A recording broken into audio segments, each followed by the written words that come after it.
Olá, hoje nós vamos apresentar um trabalho de avaliação de desempenho e competência da professora Fabiana e de gestão de carreiras do professor Plínio, apresentado por mim, Camila Silva, pela Camila Zambianco, pela Tainá Serafim e pela Vanessa Costa. Nós vamos falar nesse trabalho um pouco dos processos de avaliação de desempenho e dos crescimentos das carreiras dos indivíduos dentro de uma determinada organização. A instituição que a gente escolheu para falar no nosso trabalho é uma instituição pública. Ela é uma autarquia federal. Mas o que seria uma autarquia federal? A autarquia federal seria uma instituição em que ela tem autonomia própria para determinadas decisões, como o recebimento de verbas, ela tem autonomia para ver o que vai fazer com essas verbas que são recebidas pelo campus. Como vocês podem ver aqui na foto, a instituição que a gente escolheu para falar no nosso trabalho sobre os processos de carreira e avaliação de desempenho é o Instituto Federal em que a gente estuda, e ele tem como razão social Instituto Federal de Educação, Ciência e Tecnologia de São Paulo e o seu nome fantasia IFSP Campus Sertãozinho. Quando nós falamos que estudamos, é muito comum essa pergunta. Mas existe federal em Sertãozinho? E a resposta é sim, gente. Existe federal em Sertãozinho. Mas onde é que fica? Ela fica próxima ao ponto turístico, que é o Cristo aqui de Sertãozinho, na rua Américo Ambrósio, número 269, no bairro Jardim Canaã.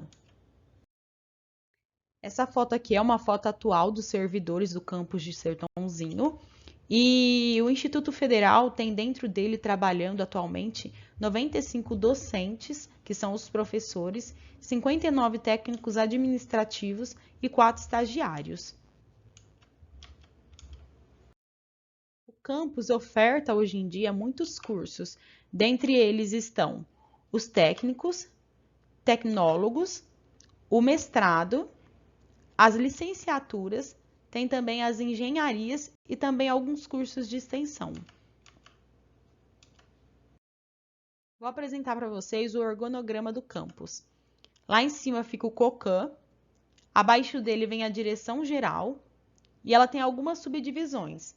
Dentre elas se encontra o gabinete, a direção administrativa, a diretoria adjunta de pesquisa e inovação, a diretoria adjunta de extensão, a direção de ensino e a diretoria de desenvolvimento organizacional.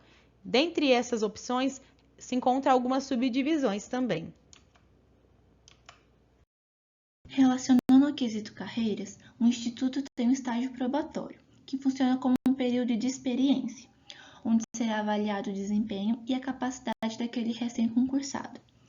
Essa avaliação é feita periodicamente por meio de 3 ciclos, realizada a cada 10 meses. E como começa a avaliação dos servidores? Começa a partir do momento em que o servidor entra dentro do Instituto. Essa avaliação tem duração de pelo menos 3 anos durante o efetivo exercício. É necessário que essa avaliação seja aprovada para que ele possa ser efetivo dentro daquele cargo. Aqui a gente mostra um exemplo desse processo de autoavaliação, onde são observados os seguintes aspectos: a sua assiduidade, a frequência, a consistência que ele tem durante todo esse período, a disciplina, a iniciativa, a produtividade e a sua responsabilidade. Essa autoavaliação não precisa ser feita dentro do instituto. Ela pode ser feita com preenchimento online, justamente para facilitar a avaliação da chefia e facilitar com que os servidores também realizem a sua autoavaliação. Por que avaliar os servidores durante esse período? A sua importância se dá justamente para estimular o seu desenvolvimento, diagnosticar os problemas quando houver problemas, promover um melhor relacionamento, identificar as suas necessidades também quando houver necessidades, dar estabilidade aos servidores e também aumentar a sua eficiência dentro da organização. Agora falando sobre as questões de avaliação de desempenho, aqui no Instituto Federal nós temos as avaliações dos técnicos administrativos e dos docentes. No caso, nós estamos focando nos servidores tais. A avaliação também pode ser chamada como progressão por mérito, porque ela também progride na carreira. Ela ocorre de forma a partir das normas do Instituto, fundamentada na Lei 11.091, artigo 10, dado no ano de 2005. Bom, essa avaliação, como é que ela funciona?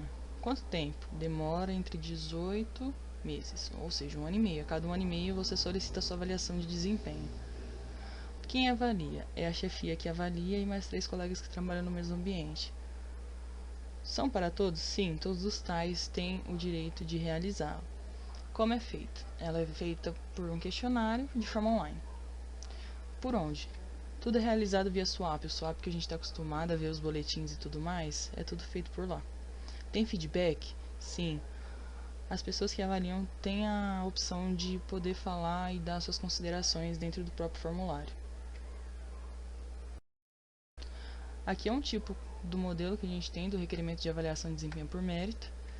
Ela consta nome do servidor, fatores de desempenho e é um único formulário realizado por 2 pessoas, ou seja, o avaliador e o avaliado que preenche. É dado 5 fatores, no caso aqui nós temos 2, preparo profissional e qualidade de trabalho, mais adaptabilidade. No caso é um único formulário, que são 2 pessoas que preenchem, avaliando o grau de desempenho dado como ótimo, bom, regular ou insatisfatório. Aqui são as outras 3 unidades de fatores que avaliam essa questão de desenvolvimento, que é assiduidade, qualidade individual e iniciativa. Bom, essa é outra parte do questionário que nós temos, ou seja, avaliação das condições de trabalho, onde é avaliado causas pessoais e causas do sistema. Nesse caso, é um tipo de formulário opcional. A pessoa escolhe se quer ou não preencher, caso não queira, não tem necessidade, também pode ser preenchida tanto por avaliado quanto avaliador. Aqui nós temos o formulário de avaliação da equipe de trabalho. No caso, são essas 3 pessoas que realizam esse preenchimento, esses 3 colegas que trabalham no mesmo ambiente do avaliado, analisando questões de qualidade de trabalho, alcance dos resultados, condições físicas do ambiente e atuação da chefia, também dado como ótimo, bom, regular ou insatisfatório. Um ponto interessante a ser mencionado é que esses campos de preenchimento são optativos. No caso, esses daqui que estão sendo mostrados, justificativas, sugestões, necessidade de capacitação e dificuldades ambientais. Nesta parte, os avaliadores podem justificar, dar opiniões e sugestões sobre o servidor, que é a parte que eu mencionei sobre feedback. É aqui em que o pessoal pode falar e dar suas opiniões sobre as condições de trabalho, sobre como é aquele funcionário que está sendo avaliado e afins. O outro ponto a ser ressaltado é que esses 3 colegas que trabalham no mesmo ambiente que essa pessoa que está sendo avaliada, não necessariamente tem que ser identificada. Todo formulário, no final, é necessário uma assinatura digital das pessoas que estão participando. No caso, esses 3 colegas têm essa opção de escolher ou não ser identificados, porque às vezes a crítica não é vista de uma forma positiva e gera mais conflito ainda. Então, nesse caso, o pessoal tem a opção de escolher se quer ou não se identificar. Eu vou falar sobre o plano de carreira dos cargos técnicos e administrativos em educação. Mas o que é? É um conjunto tanto de normas, diretrizes e princípios que vão regular o desenvolvimento profissional de cada servidor dentro do Instituto.